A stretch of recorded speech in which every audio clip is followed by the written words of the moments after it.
ភូមិនេះគេហៅភូមិអីបានជាចែកចាយស្រីស្រី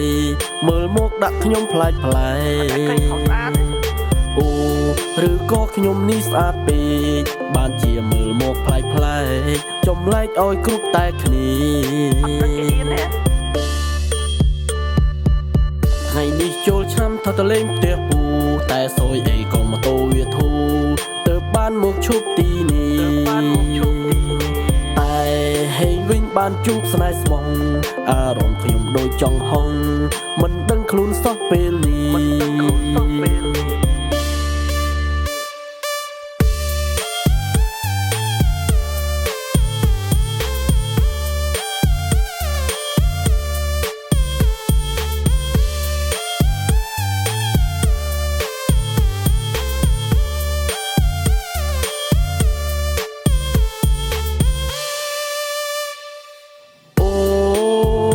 ចិត្តខ្លួនឯងដូចរឿងកំ ប្លែងបីកងជួបស្នេហ៍អូចិត្តខ្លួនឯងដូចរឿងកំ ប្លែងបីកងជួបស្នេហ៍អារម្មណ៍ខ្ញុំកំពុងតែរំភើបស្រាប់តែបងមកគឺដាក់ខ្ញុំឲ្យភ្ញាក់ពីដេ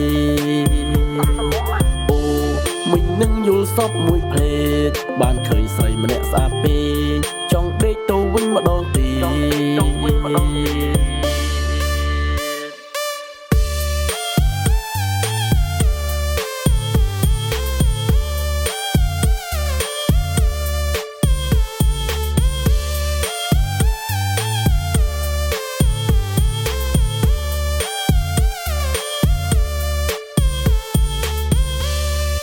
ចែភូមិនេះគេហៅភូមិអីបានជាចែកចាយស្រីស្រីមើលមកដាក់ខ្ញុំប្លែកប្លែកអូឬក៏ខ្ញុំនេះស្អាតពេកបានជាមើលមកប្លែកប្លែកចម្លែកឲ្យគ្រប់តែគ្នាថ្ងៃនេះចូលឆ្នាំថតលេងផ្ទះពូតែសយអីក៏ម៉ូតូវាធូរទៅបានមកឈប់ទីនេះតែហេងវិញបានជួបស្នេហ៍ស្មងអារម្មណ៍ខ្ញុំដូចចង់ហុងមិនដឹងខ្លួនសោះពេលនេះ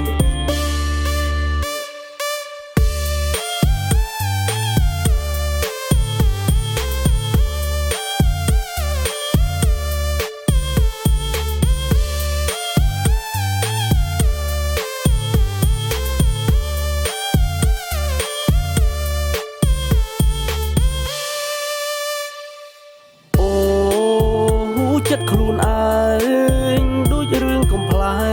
ងបីកងជួបស្នេហ៍អូចិត្តខ្លួនឯងដូចរឿងកំ ប្លែងបីកងជួបស្នេហ៍អារម្មណ៍ខ្ញុំកំពុងតែរំភើបស្រាប់តែបងមកគឺ